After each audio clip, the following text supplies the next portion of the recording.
महामहिम भीष्म अपने सफेद घोड़ों के रथ पर सवार अपनी विशाल सेना के साथ गांधार्य राज की ओर बढ़ रहे थे। सफेद घोड़ों के सफेद रथ पर सफेद वस्त्रों में सवार भीष्म किसी दिव्य पुरुष से कम नहीं लग रहे थे।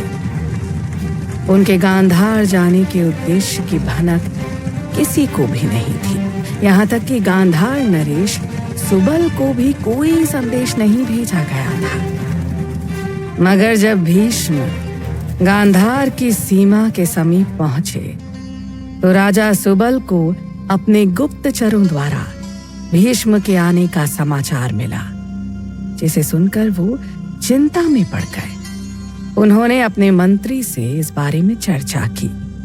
तुम्हें क्या लगता है मंत्री, क्या कारण हो सकता है महामहिम भीष्म के अचानक से गांधार आने का, वो भी अपनी विशालकाय सेना के साथ? सही से कुछ भी कहना तो मुश्किल है महाराज। शायद गांधार पर उन्हें अपना अधिकार चाहिए होगा। लेकिन हमने तो हस्तिनापुर को चोट पहुंचाने जैसा कोई कार्य ही नहीं किया, और वर्षों से हमारे बीच मैत्रीय संबंध भी रहे हैं। फिर अचानक से ये युद्ध की बात कहां से आ गई? महाराज, ये तो अब उनके आने पर ही पता चलेगा, लेकिन तब तक हम हाथ पर हाथ रख कर भी नहीं बैठ सकते। हमें अपनी सुरक्षा व्यवस्था कड़ी करनी होगी। हाँ, तुम जाओ और सेनापति के साथ मिलकर सारी व्यवस्था देखो। शकुनी भी आ नहीं है, वो होता तो हमें किसी बात की चिंता नहीं होती।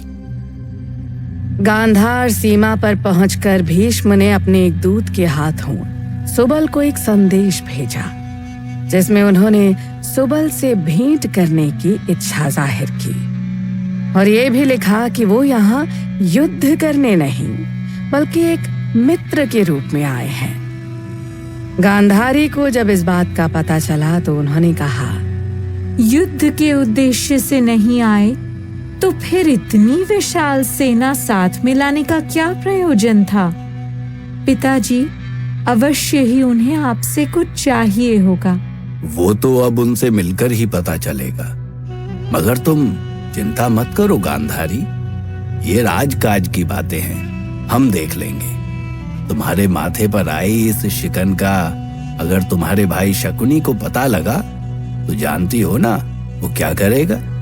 जी पिताजी, भ्राता शकुनी मुझसे बहुत प्रेम करते हैं। मेरी खुशी के लिए वो कोई भी हद पार करने से कभी हिचकिचाएंगे नहीं। अगले दिन सुबह से ही गांधार के महल में भीष्म के स्वागत की तैयारियां होने लगी थीं। राजा सुबल और उनकी पत्नी दास दासियों के साथ फूल और आरती का थाल लिए महल के मुख्य द्वार पर खड़े होकर भीष्म की प्रतीक्षा कर रहे थे।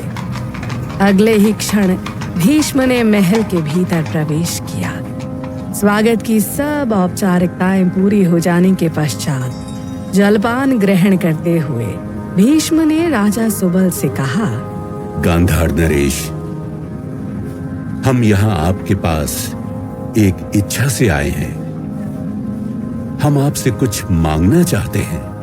आदेश करें गंगापुत्र भीष्म, मगर हम भला आपको क्या दे सकते हैं? गांधारी, मैं यहाँ आपसे उसका हाथ मांगने आया। सुबल और उनकी पत्नी ये सुनकर चौंक गए। गांधारी भी वहीं पर्दे के पीछे खड़ी सब सुन रही थी। सुबल ने हाथ जोड़कर भीम से कहा, क्षमा करें महामहिम भीष्म, लेकिन आपने तो आजीवन अविवाहित रहने का प्रण लिया है।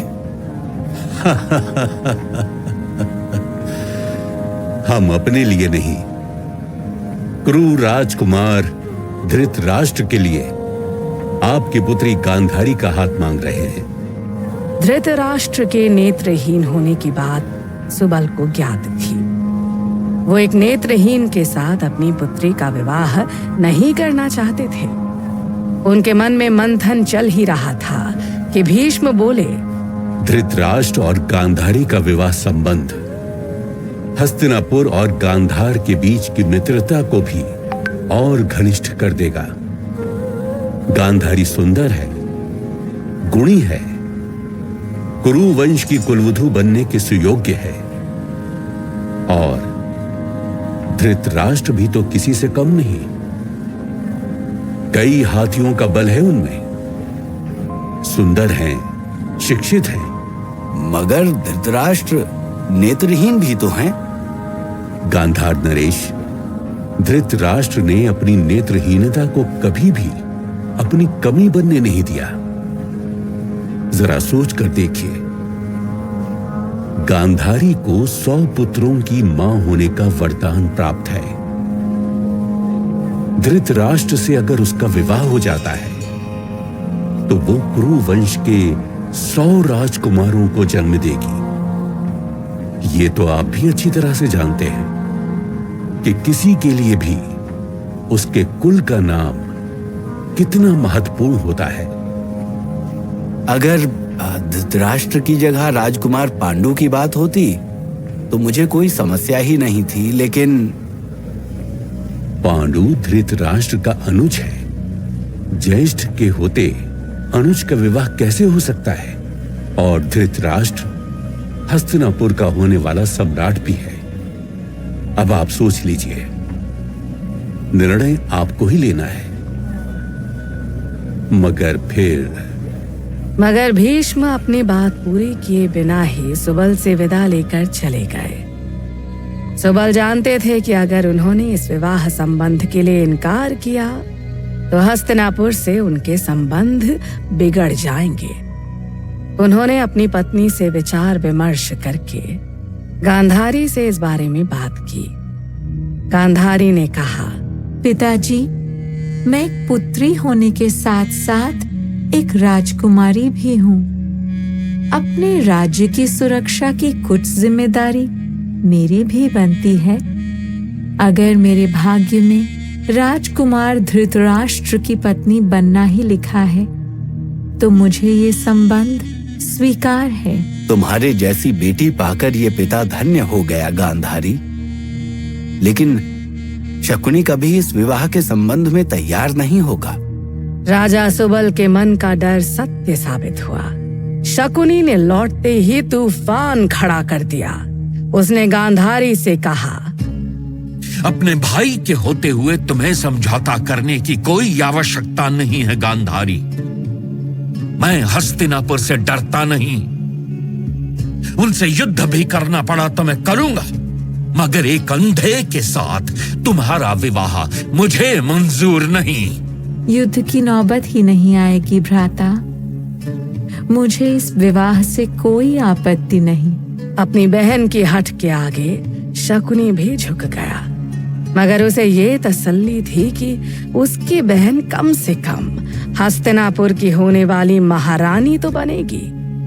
विवाह हस्तिनापुर में होना तय हुआ, इसलिए गांधार नरेश सुबल अपने परिवार सहित वहां पहुंच गए। शुभ मुहूर्त के दिन पांडु धृतराष्ट्र को स्वयं विवाह के लिए तैयार कर रहे थे। उन्होंने धृतराष्ट्र को छेड़ते हुए कहा, सुना है भाभी बहुत सुंदर है भ्राता। उनके आने के पश्चात तो आप हमें भूल ही जाएंगे। मेरे लिए शारीरिक सुंदरता का क्या महत्व अनुज। मुझे तो बस एक ऐसी पत्नी की कामना है जो मेरे नेत्र बनकर मुझे संसार की हर क्षय से परिचित करवाए। राजश्री भीम के चयन पर भरोसा रखिए भ्राता। उन्होंने सोच समझकर ही गांधारी को आपके लिए पसंद किया होगा। भिन्न भिन्न प्रकार के फूलों से सुसज्जित विवाह स्थल शहनाई वादकों के संगीत से गूंज रहा था। आने वाले अतिथियों का स्वागत फूल माला, गुलाब जल और आरती से हो रहा था। राजमाता सत्यवती और धृतराष्ट्र और पांडु की माता अंबिका और अंबालिका बेचैनी से गांधारी के आने की प्रतीक्षा कर रही थीं। विवाह मंडप में बैठे धृतराष्ट्र का मन भी गांधारी को जानने के लिए उतावला हो रहा था। कुछ पल पश्चात गांधारी ने अपनी भाभी और सखियों के साथ विवाह स्थल में प्रवेश किया, मगर उनको देखते ही सभी चौंक गए। वातावरण में चुप्पी छा गई। माहौल में बदलाव महसूस करते ही धृतराष्ट्र ने पांडु से पूछा, क्या हुआ पांडु? सब अचानक से चुप क्यों हो गए? भ्राता, भाभी आंखों पर पट्टी बंद कराइए। ये सुनते ही धृतराष्ट्र मंडप से उठकर खड़े हो गए और बोले, मैं ऐसी लड़की से विवाह नहीं कर सकता जो मेरा उपहास करने के उद्देश्य से अपनी आंखों पर पट्टी बांध कर आई है। आते ही धृतराष्ट्र द्वारा नकार दिए जाने पर गांधारी ने कहा, मेरा ऐसा कोई इरादा नहीं था कुरु कुमार, क्षमा कीजिए। अगर मेरे इस कृत्य से आपको चोट पहुंची हो तो, मगर जिस सुख से मेरे भावी पति वंचित हों, उस सुख को भला मैं कैसे जी सकती हूँ? मगर जो लड़की मेरे नेत्र बनकर मुझे संपूर्ण नहीं कर सकती, उस लड़की से विवाह करने का क्या औचित्य? एक जीवन साथी से ये अपेक्षा होती है कि वो हमारे दुख को समझे। कोई भी सेवक आपकी दृष्टि बनकर आपकी नेत्रहीनता को पूर्ण कर सकता है, लेकिन आपके जीवन के अंधकार को कोई नहीं समझ सकता। प्रकाश में रहते हुए मैं भी ये कार्य नहीं कर पाती, इसलिए मैंने अपनी